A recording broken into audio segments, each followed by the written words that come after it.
చూస్తున్నాము ఆల్రౌండర్ రవి ఒక ఇంటర్వ్యూలో మాట్లాడుతూ నాకు మ్యారేజ్ అవ్వలేదన్న, సో నేను విత్ ప్రూఫ్స్తో సహా మీకు చూపిస్తానని చెప్పేసి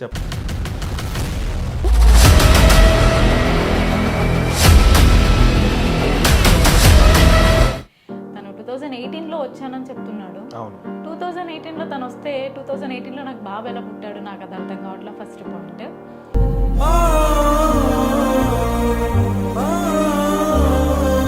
ఇదంతా జరుగుతున్నప్పుడు రవి మీ దగ్గర లేడా?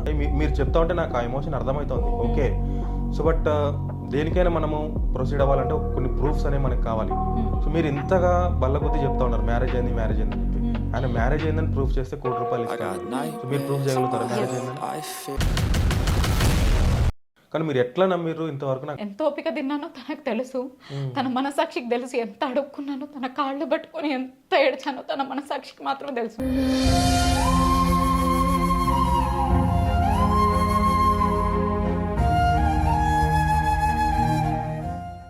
రవి గారు ఇప్పుడు ఏమంటున్నారు? మీతో టచ్లో ఉన్నారు ఇప్పుడు? తను మీరు ఫోన్ చేసి లిఫ్ట్ చేయడం కావచ్చు, మాట్లాడడం కావచ్చు చేస్తారేమన్నా? యాక్చువల్గా డివోర్స్ నోటీస్ పంపించారండి. తను నిజంగా జెన్యూన్ అయితే, తను నిజంగా కరెక్ట్ పర్సన్ అయితే ఒక ఆడపిల్లని అన్యాయం చేస్తాడా?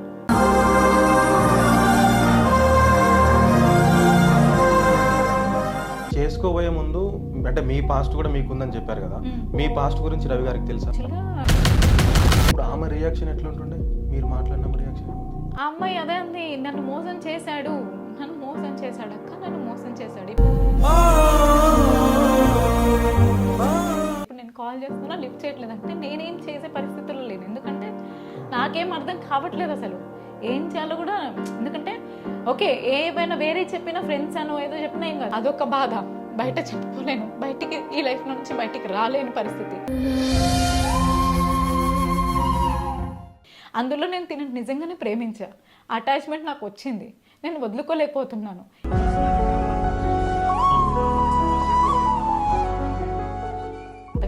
ఎట్లా నమ్మిరు మీరు? నాకు అర్థం కావట్లేదు అసలు.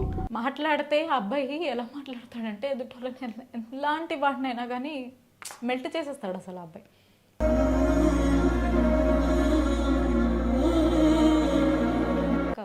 తెలిసి తెలియని వయసులో పెళ్లి చేసుకున్నాను. నాకంటూ ఇప్పుడు ఇంకో అమ్మాయి వచ్చింది. రావడం వెళ్ళడం అన్న చేస్తాను. మనకు పిల్లలు పుట్టారు కదా, ఒక పాప ఒక బాబు కదా. నువ్వు అనుకున్నట్టే నీకు పాప కూడా కావాలనుకుంటా. పాప కూడా పుట్టింది కదా నాన్న, ఇంకేం కావాలంటే. ఇప్పుడు ముగ్గురు మీతో పాటు ఉన్నారా? అవును. ఇప్పుడు నేను అమ్మాయిలదే తప్పని నేను అనను, ఎందుకంటే మగవాడు చెప్పే మాటలు అలా ఉంటాయేమో మేబీ, దానికి అమ్మాయిలు అట్రాక్ట్ అవుతారేమో. కానీ ఒక్కసారి ఆలోచించాలి, పెళ్ళై 2 పిల్లలు ఉన్న నన్నే వదిలేస్తున్నాడు అంటే ఇప్పుడు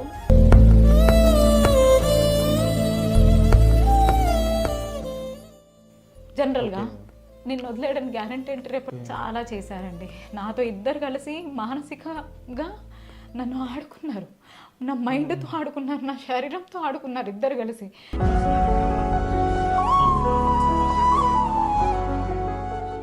చాలా డిప్రెషన్కి వెళ్ళిపోయానండి వాళ్ళిద్దరి వల్ల.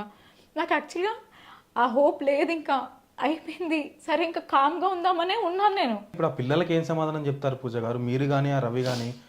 అసలు ఆ పిల్లల మొహం చూడంగానే ఎంత టైర్డ్ అయినా కానీ హ్యాపీగా ఫీల్ అవుతాం. ఎందుకు మమ్మీ తన గురించి ఆలోచిస్తున్నాం, నేను ఉన్నాను కదా, నేను చూసుకుంటాను కదా అంటున్నాడు నా కొడుకు.